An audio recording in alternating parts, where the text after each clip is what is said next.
Hello everyone, welcome back to our channel Baswa World. ఈరోజు మన వీడియోలో 10 నిమిషాల్లో తయారయ్యే సింపుల్ అండ్ ఈజీ గుంత పొంగనాలు ఎలా చేయాలో చూద్దామండి. ఇది బ్రేక్ఫాస్ట్గా కానీ స్నాక్స్గా కానీ ఎప్పుడు తిన్నా చాలా బాగుంటాయి. పిల్లలు కూడా చాలా ఇష్టంగా తింటారు. ఒకసారి దీనికి ఏమేమి కావాలో చూసేద్దాం. దోసపిండి, సన్నగా కట్ చేసి పెట్టుకున్న ఆనియన్స్, కొత్తిమీర, పచ్చిమిర్చి, ఇంకా ఒక క్యారెట్ ఇలా తురిమి పెట్టుకోవాలి. ఆయిల్, రుచికి సరిపడినంత ఉప్పు.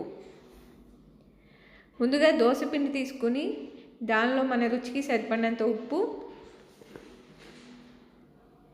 ఆనియన్స్ ముక్కలు, కొద్దిగా కొత్తిమీర, తురిమి పెట్టుకున్న క్యారెట్,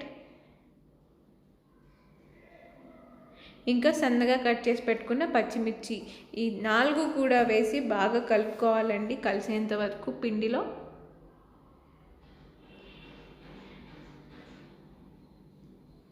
ఇలా బాగా కలుపుకున్న తర్వాత స్టవ్ వెలిగించి గుంత పొంగనాల ప్యాన్ పెట్టుకోవాలి. అది కొంచెం హీట్ అవ్వనిద్దాం. హీట్ అయ్యాక ఇలా ఆయిల్ వేసుకోవాలి ప్రతి దానిలో కూడా.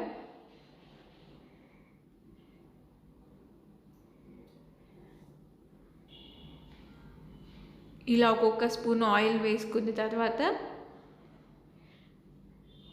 దీనిలో ఇప్పుడు మనం ముందుగా కలిపి పెట్టుకున్న పిండిని ఇలా వేసుకోవాలి.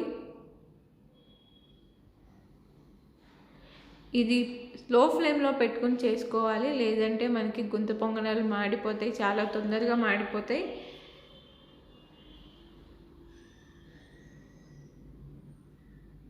మనకి దీనికి ఎక్కువ ఆయిల్ కూడా పట్టదండి, చాలా తక్కువ ఆయిల్తో 10 నిమిషాల్లో చేసుకోవచ్చు. ఇలా అన్నిటిలో కూడా వేసేసుకోవాలి. ఇలా రెండో వైపు కూడా తిప్పుకుంటూ కాల్చుకోవాలి. ఇదంతా కూడా లో ఫ్లేమ్లోనే జరగాలి, లేదంటే పైన మాడిపోతే లోపల పిండి పిండిగా ఉండిపోతుంది, మనకి తినడానికి ఎంత బాగుండదండి. ఇలా రెండు వైపులా తిప్పుకుంటూ కాల్చుకుంటే టేస్ట్ అనేది చాలా బాగుంటుంది.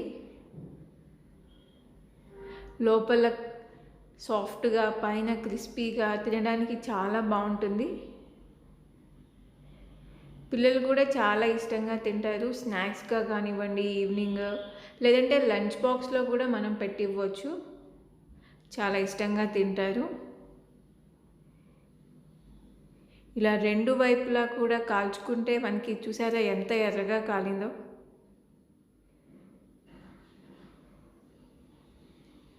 అలా రెండు వైపులా కూడా కాల్చుకుంటూ ఉండాలి. లో ఫ్లేమ్లోనే పెట్టుకోవాలి స్టవ్ అనేది.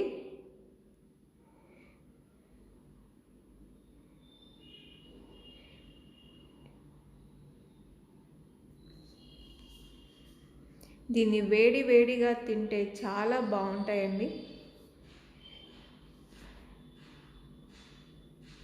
అంతేనండి, పైన ఎంతో క్రిస్పీగా, లోపల సాఫ్ట్గా ఉండే గుంత పొంగనాలు రెడీ అయిపోయాయి. ఇవి పల్లి చట్నీ కాంబినేషన్తో తింటే చాలా బాగుంటుంది. ఆ రెసిపీ కూడా మన ఛానల్లో ఉంది. ఆ వీడియో ఇంకెవరైనా చూడకపోతే కింద డిస్క్రిప్షన్లో లింక్ అనేది ఇచ్చాను, ఒకసారి చెక్ చేయండి. ఇంకా ఈ వీడియో మీకు ఎలా అనిపించిందో మీ వాల్యుబుల్ సజెషన్స్ అండ్ ఫీడ్బ్యాక్ కామెంట్స్లో నాతో షేర్ చేసుకోండి. ఇంకా మన ఛానల్ని కొత్తగా చూసేవాళ్ళు ప్లీజ్ సబ్స్క్రైబ్ చేసుకోండి. పక్కనే ఉన్న బెల్ని కూడా ఆన్లో పెట్టుకోండి. వీడియో నచ్చితే తప్పకుండా ఒక లైక్ చేయండి. మీ ఫ్రెండ్స్ అండ్ ఫ్యామిలీతో కూడా షేర్ చేసుకోండి. Thanks for watching. Will meet in next video.